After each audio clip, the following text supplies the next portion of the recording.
Welcome to MojoPlays, and today we're looking at the tensest, most stress-inducing moments in The Legend of Zelda.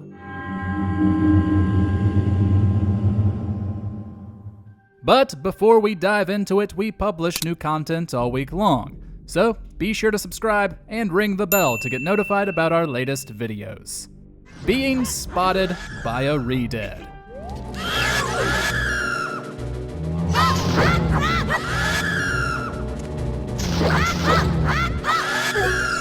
This one's a downright classic, one that longtime players can absolutely relate to.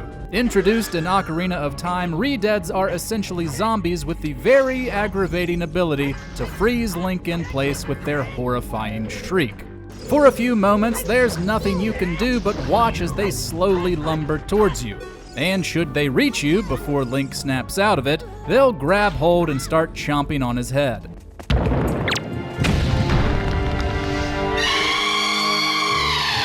The scariest version of ReDeads, surprisingly, is found in the Wind Waker, with gigantic heads and glowing red eyes. But no matter what game you're playing, not being able to move or react as the risk of damage creeps your way is bound to stress you out.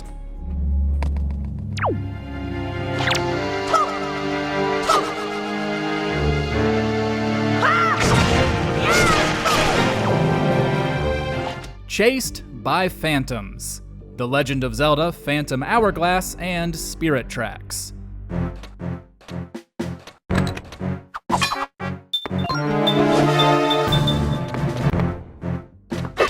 There are many reasons most of us don't enjoy the Temple of the Ocean King from Phantom Hourglass. The Phantoms play a big part in that. These enemies are immune to most types of damage and can knock Link out in a single hit, making you start a room over. There are certain safe spots where they can't attack Link, so every time one spots you and gives chase, you have to run for your dear life, which is naturally stressful.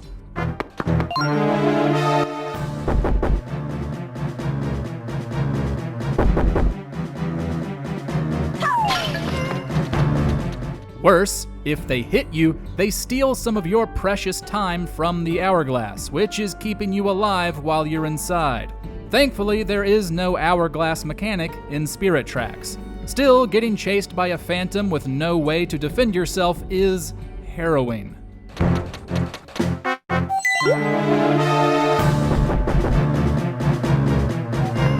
The Escort Mission. The Legend of Zelda, Twilight Princess.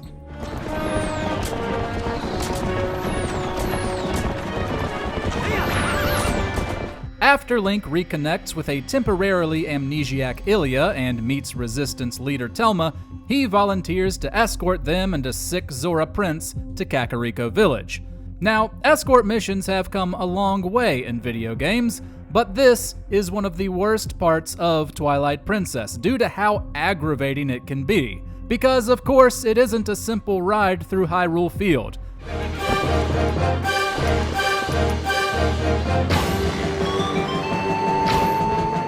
The King Bulbin mini-boss fight isn't too bad, but afterwards, their wagon is swarmed by an endless supply of fire arrow-shooting enemies and Kargaroks, massive birds that can be hard to lock onto. It's a pretty lengthy ride, and Link must use the Gale Boomerang to put out fires on the wagon, which does have a health bar. If the wagon is attacked at specific spots, it will go off the set path before it circles back, making the whole process take longer and putting you at greater risk of failing.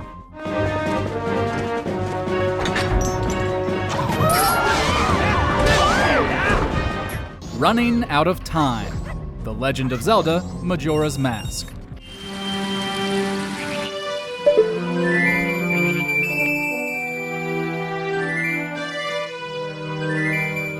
One of the more intimidating aspects of Majora's Mask is its 3-day time loop.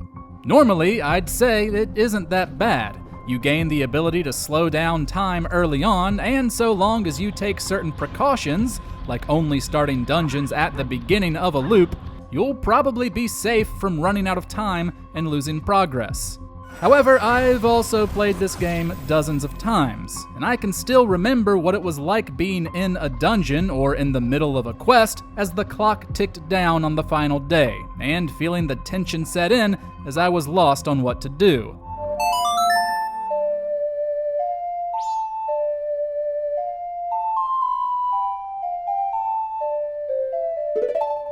While restarting the loop means you keep certain marks of progression, like items, you have to re-navigate certain areas if you don't complete your task. It's better than the alternative though. If the moon crashes down, all of your progress on that loop is erased, even items.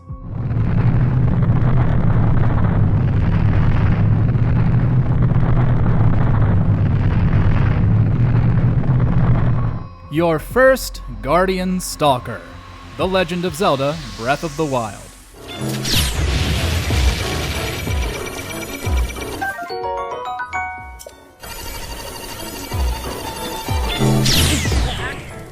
Although they were shown in pre-release marketing, there's nothing quite like coming across your first Guardian Stalker in Breath of the Wild. Hell, make that your first several, because it takes a while before Link has the materials necessary to defeat them. These laser-shooting spider tanks are absolute powerhouses, able to deplete your health immediately. And because they're so fast, they have no issue chasing you across the landscape before delivering a humiliating game over.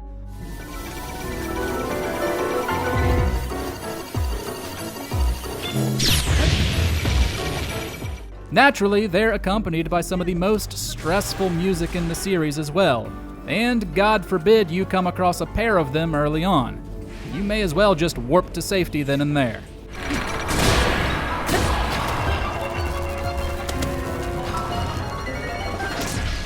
The Gloom Spawn, The Legend of Zelda: Tears of the Kingdom.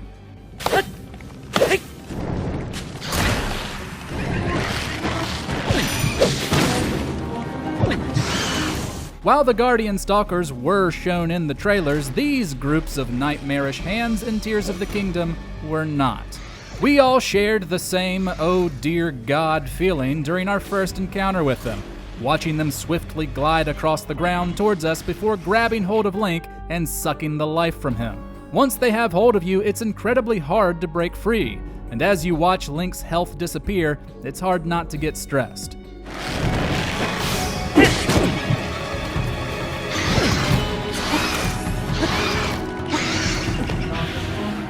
Just like the Guardians, once we knew how to deal with the Gloom Spawn, they weren't so bad.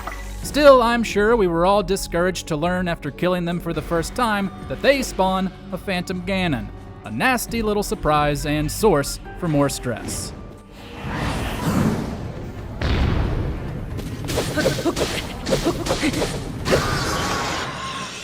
Sakans Hideout, The Legend of Zelda: Majora's Mask.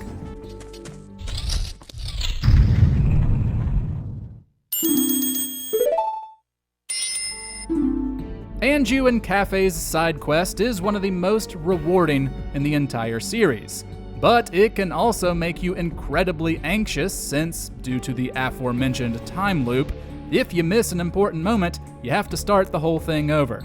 This reaches peak tension during one of its final moments, when Link must help Cafe navigate the hideout of the thief Sakan.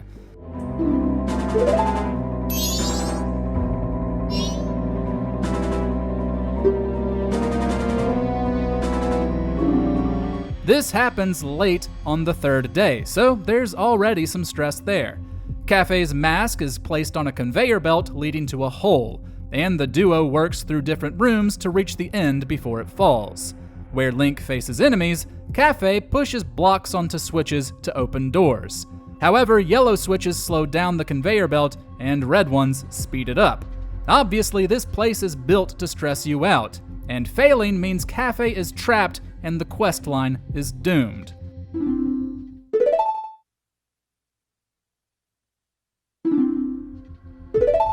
Of course, you can always save right before going in and restart the game. But let me tell you folks, little Johnny didn't think about that, and it was a horrible sense of failure to experience as a kid. The Trial of the Sword, The Legend of Zelda: Breath of the Wild.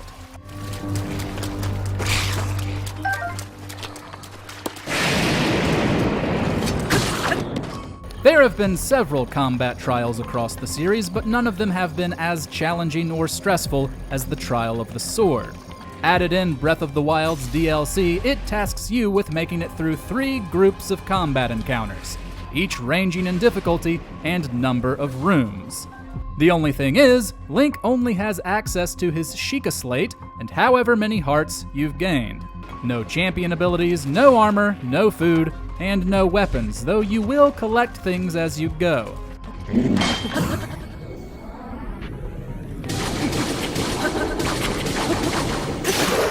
The beginning trials aren't too bad, but every player will reach a point where it becomes too much for them to handle, and once you die, you'll have to start whatever set of trials you're on over. The threat of imminent defeat as your collected supplies run out is agonizing to say the least.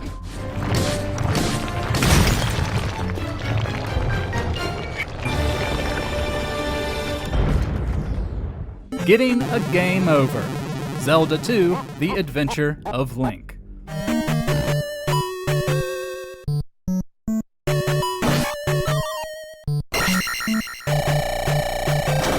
No one ever wants to get a game over in any game, and as that threat looms closer, it's bound to cause you a bit of stress. However, in Zelda 2, losing your health and all of your lives is utterly demoralizing. Doing so restarts Link at the North Castle. Depending on where you were, this can make backtracking across a famously hard game even more of a chore.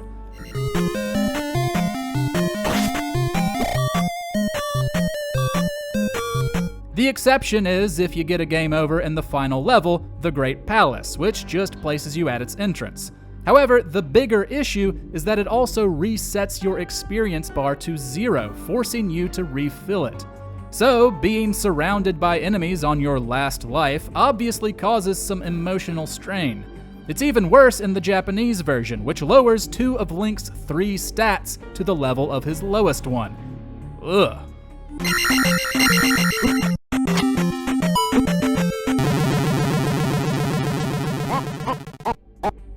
The Silent Realms. The Legend of Zelda: Skyward Sword.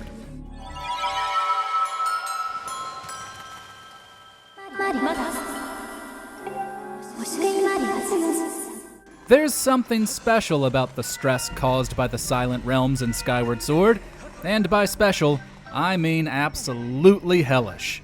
There are 4 of these in the game, each of which takes away all of Link's items.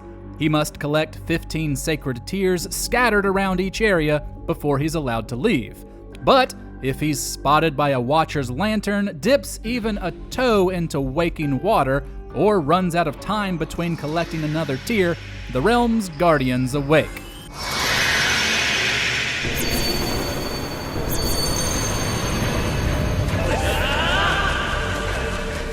These will hunt Link down as you scramble to find another tear to put them back to sleep.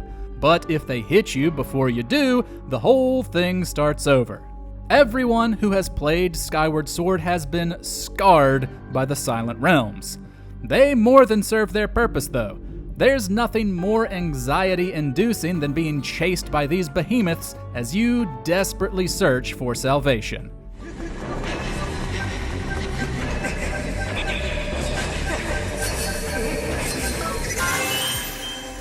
Is there a stressful Zelda moment we left off that made your heart rate skyrocket?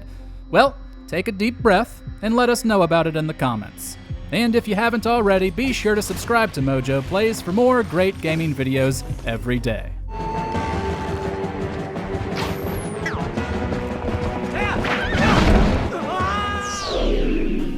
Thanks for watching. If you enjoyed the video, there's more where that came from.